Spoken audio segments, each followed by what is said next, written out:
Good morning, praise the Lord. శుభోదయం, అనుదిన ఆహారం అనే ఈ ఆధ్యాత్మికమైన కార్యక్రమానికి సుస్వాగతం. మనుషుడు రొట్టె వలన కాదు, దేవుని నోట నుండి వచ్చు ప్రతి మాట వలన జీవించును. ఈరోజు దేవుని యొక్క వాక్య ఆత్మీయ ఆహారము కీర్తనల గ్రంథము 36వ అధ్యాయము 9వ వచనంలోని 2వ భాగము. నీ వెలుగును చూచియే మేము చూచుచున్నాము. నిన్నటి వర్తమానం కొనసాగింపు. దేవుడు వెలుగై ఉన్నాడు. దేవుడు నిజమైన వెలుగు. దేవుని యొక్క వెలుగు నందు చీకటికి స్థలము లేదు, ఉండదు. సూర్యుడు భూమి మీద ప్రకాశించినప్పుడు చీకటి భూమి మీద ఉండదు. ఆ సూర్యుని కిరణాలు భూమి మీద పడి చీకటిని పాలద్రోలును కదా. మరి ఆ సూర్యుని కలగచేసినటువంటి దేవుడు వెలుగై ఉండగా చీకటి ఎలా ఉంటుంది? దేవుని రాజ్యము వెలుగుమయమై ఉన్నది, అక్కడ చీకటి ఉండదు. దేవుని యొక్క వెలుగు, దేవుని పరిశుద్ధత, నీతి, సత్యము, ఆయన రాజ్యము. వెలుగు అంటే ఆయన నీతి, వెలుగు ఫలము నీతి. ఈ పరలోక రాజ్యపు వెలుగు నిజమైనది. ఈ వెలుగు 2000 సంవత్సరాల క్రిందట ఈ ధరణి మీదకి వచ్చెను. ఆ వెలుగు ప్రతి మనిషి యొక్క జీవితంలో చీకటిని తొలగించి ప్రతి మనిషిని వెలిగించెను.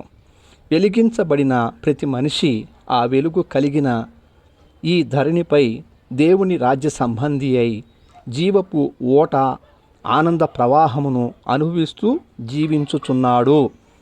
చీకటి అంటే భయము. చీకటిలో ఎవరు ఉండరు, ఎవరు ఇష్టపడరు. చీకటిని చూసి పారిపోతారు కదా. ఈ జీవితంలో దేవుని వెలుగును కలిగి ఉండకుండా, అంటే యేసుక్రీస్తుని రక్షకునిగా కలిగి ఉండకుండా, జీవితంలో ప్రభువు లేకుండా ఎవరైతే ఉన్నారో వారు నిత్యము చీకట్లోనే ఉండి యాతన పడుతున్నారు అని దేవుని వాక్యమందు మనం స్పష్టంగా చూస్తున్నాము. ఈ చీకటి కటిక చీకటి. ఈ చీకటిలో అనుభవించే యాతన బహుభయంకరమైనది. ఎంత కేకలు పెట్టినా విడుదల ఉండదు. ఈ అపవాది అనబడిన సాతాను, వారి అనుచరులు ఇక్కడ బంధించబడి ఉంటారు. ఇది భరించలేని శిక్ష అయినా భరించాల్సిందే. ఎందుకంటే మరణము ద్వారా విడిపించబడిన తరువాత జీవితం శాశ్వతమైనది. ఎవరన్నా ఈ నరకం నుండి వచ్చి బోధిస్తే వింటాము అని అనుకునుట భ్రమయే. ఇక్కడ దేవుని వాక్యం చెప్తుండగా అంగీకరించని వారు భయంకరమైనటువంటి ఈ యాతనకి గురి కావలసిందే. ఈ భయంకరమైన చీకటికి గురి కాకుండా ఉండాలని ఆ పరమ తండ్రి యేసుక్రీస్తు నామములో ఈ ధరణిపై పాదము పెట్టి 33.5 సంవత్సరాలు మన మధ్య, అంటే చీకటిలో జీవిస్తూ వెలుగు కొరకు ఎదురు చూస్తున్న ఈ లోకములోనికి వచ్చాడు. ప్రియ శ్రోత, నీవు చీకటిలో ఉండలేవు. ఎందుకంటే చీకటిలో నీకు ఏమీ కనిపించదు, ఎవరూ కనిపించరు. అంతేకాకుండా నీవు కటిక చీకటిలో నడుస్తావా? అలా నడవము, చాలా ప్రమాదము. ఈ విధముగా నీవే కాదు, నేనైనా మరి ఎవరైనా చీకటిని ఎందుకు ప్రేమిస్తారు? అయితే మరి దేవుడు లేని నీ జీవితము చీకటిమయమై ఉన్నదని నీవు ఎందుకు గ్రహించలేకపోతున్నావు?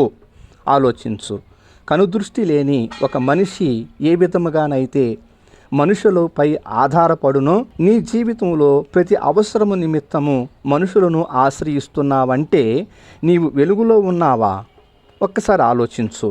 కనుచూపు లేని మనిషి ఏ వస్తువు ఎక్కడ ఉందోనని చేతులతో తడుముకొనున్నట్లుగా నీవును నీ జీవిత అవసరముల కొరకు తడుముకుంటున్నావు. ఇట్టి ప్రయత్నాలన్నీ దేవుని మీద ఆధారపడినటువంటి నీ అల్ప అవిశ్వాస జీవితమునకు సాదృశ్యంగా, నిదర్శనంగా ఉన్నాయి. ఆలోచన చెయ్యండి.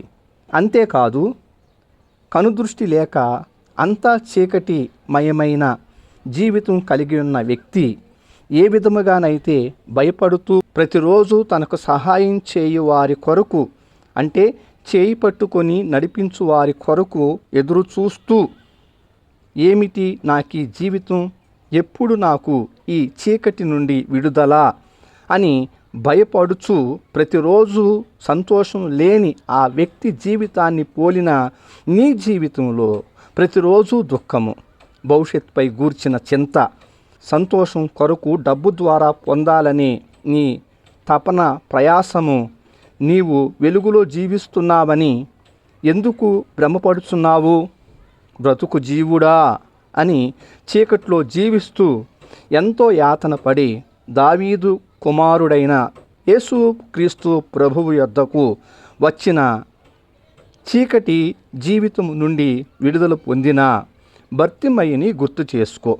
బర్తిమయి గుడ్డివానికి దృష్టిని ఇచ్చి వెలుగు జీవితాన్ని అనుగ్రహించిన ప్రభువైన యేసుక్రీస్తు స్వరము నీకు వినబడుతున్నది.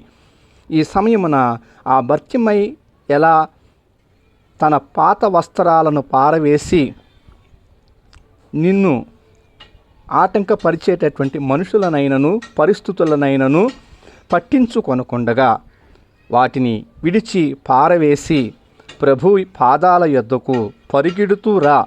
నీ జీవితం వెలుగుమయమై కొండ మీద ప్రకాశించు పట్టణమును పోలి జీవితాన్ని యేసుక్రీస్తు నీకు అనుగ్రహించును. మేము వెలుగును చూచుచున్నాము గూర్చి రేపటి ఆత్మీయ ఆహారములో పొందుకుందాం. ప్రార్థన.